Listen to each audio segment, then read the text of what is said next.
श्री सद्गुरुदेव भगवान के श्री चरणों में कोटि कोटि प्रणाम। नारायण नारायण नारायण। निर्मल मन जन सो मोहि पावा। संत नामदेव महाराज के पूर्वज भगवान विट्ठल के नाम का जय घोष करते हुए पंढरपुर की यात्रा किया करते थे। भागवत भक्ति के यही संस्कार उनके पिता दामा सेठ के हृदय पर भी अंकित हो गए। उनकी माता गोनाई भी विट्ठल भक्त थी।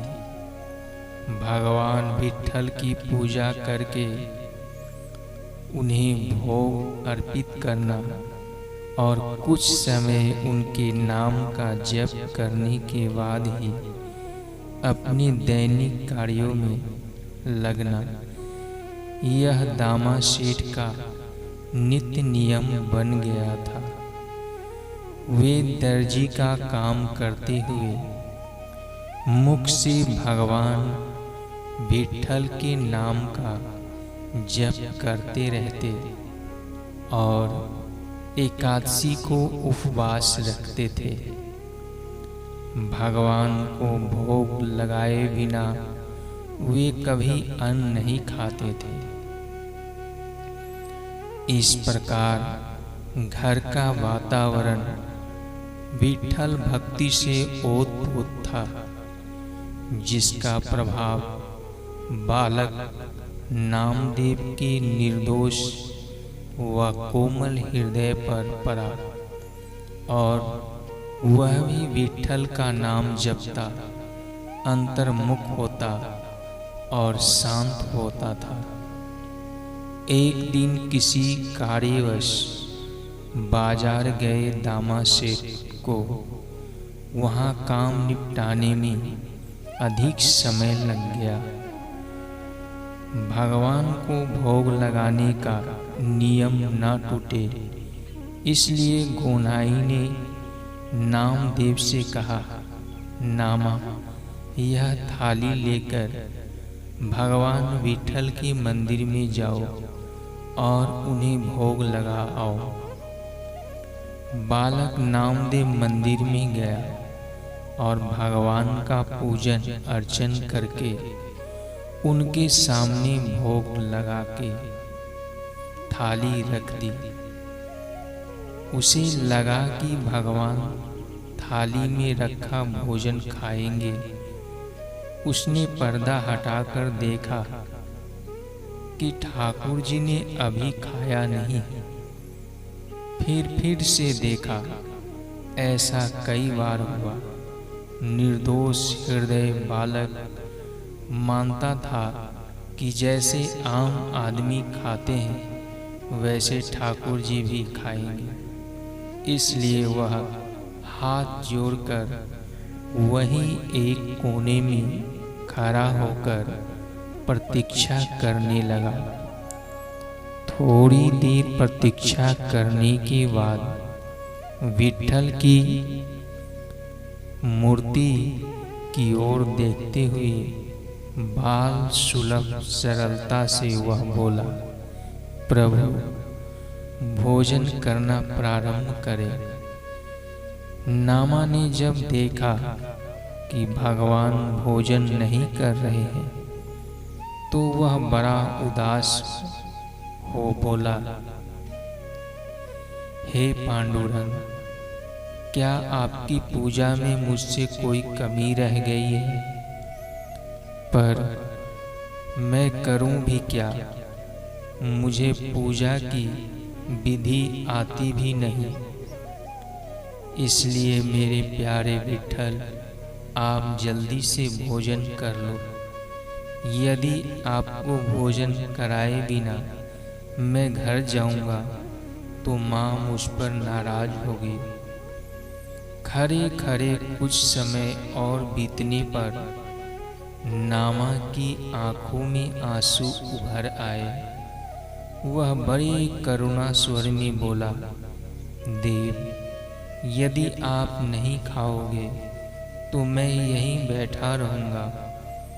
क्यों एक छोटे बालक की परीक्षा लेते हो? खा लो ना। बालक नामा के निश्चल प्रेम पूर्ण करुणा शब्दों ने भगवान विट्ठल के हृदय को जीत लिया। अमूर्त जो हृदय में और मूर्ति में छुपे हुए थे, वे ब्रह्मा नामदेव की निर्दोष दृढ़ श्रद्धा से प्रकट हुए। भोजन किया और नामा से कहा, देख नामा, मैंने भोजन किया, यह बात किसी से कहना नहीं। भगवान के दिव्य रूप को देखकर मुग्ध हुए नामा ने उन्हें अष्टांग प्रणाम किया और खाली थाली लिए घर पहुंचा। तब तक पिता दामा सेठ लौट आए थे। नामा को देख माँ ने पूछा, अरे नामा, प्रसाद कहाँ है? माँ, वह तो पांडुरंग ने खा लिया। सरल हृदय नामा ने सारी बात बता दी। सुनकर दामा सेठ को भी बड़ा आश्चर्य हुआ। वे नामा की निष्कपट वाणी पर अविश्वास भी नहीं कर पा रहे थे और उन्हें यह विश्वास भी नहीं हो रहा था कि पांडुरंग ने भोजन किया होगा। उन्होंने नामा से पूछा, अच्छा नामा, एक बात बताओ, क्या तुम मुझे भगवान पांडुरंग को भोजन करते हुए दिखा सकते हो? नामा ने बड़े विश्वास के साथ कहा, क्यों नहीं, कल दिखा दूंगा। दूसरे दिन पिता पुत्र मंदिर गए। रोज की तरह पूजा की, भोग लगाया और प्रतीक्षा करने लगे कि पांडुरंग भोजन करें। काफी देर तक प्रतीक्षा करने पर भी भगवान ने भोजन नहीं किया। तब नामा को चिंता होने लगी कि वह मन ही मन भगवान से प्रार्थना करने लगा, हे भक्तवत्सल प्रभु, यदि आप भोजन नहीं करोगे तो मेरे माता पिता मुझे झूठा समझेंगे। वे तो यही मानेंगे कि कल का आपका भोग मैंने ही खा लिया था। क्या आप अपने भक्त पर झूठा कलंक लगने देंगे? नहीं ना, तो फिर कृपा करके भोजन कर लो। इस पर भी भगवान की मूर्ति में कोई हिलचाल नहीं हुई। तो नामा आर्त स्वर में कहने लगा, मेरे विट्ठल, इतने कठोर क्यों बन रहे हो? कल तो आपने भोग स्वीकार कर लिया था, फिर आज क्यों नहीं कर रहे हो? भगवान होकर ऐसा करना क्या उचित है? भक्तवत्सल श्री विट्ठल का हृदय पिघला और उन्होंने अपना मुख खोला। नामा ने अपने नन्हे हाथों से भगवान को खिलाना शुरू किया। पिता ने यह दृश्य देखा तो वे गदगद हो उठे। उन्हें इस बात का एहसास हुआ कि नामा के हृदय में भागवत भक्ति के संस्कारों का बीज बोने वाला हम तो पीछे रह गए, किंतु हमारे इस सुपुत्र की प्रभु प्रीति व दृढ़ निष्ठा ने उस बीज को प्रभु मिलन के विशाल वृक्ष में परिणत कर दिया। नामदेव जी के जीवन में आगे कई ऐसी घटनाएं हुई जो उनकी दृढ़ भागवत निष्ठा को दर्शाती है। भगवान विट्ठल ने उन्हें सद्गुरु आश्रय लेकर अपनी निर्गुण रूप का ज्ञान पाने का उपदेश दिया। विश्वोबा खेचर को गुरु रूप में पाकर नामदेव जी ने भगवान के निर्गुण रूप का अहम ब्रह्मास्मि प्रज्ञानम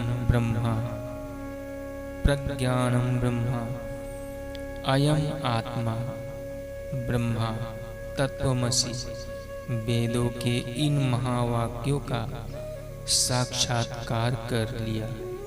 वह ब्रह्म ज्ञान में प्रतिष्ठित हुए। नारायण नारायण नारायण नारायण।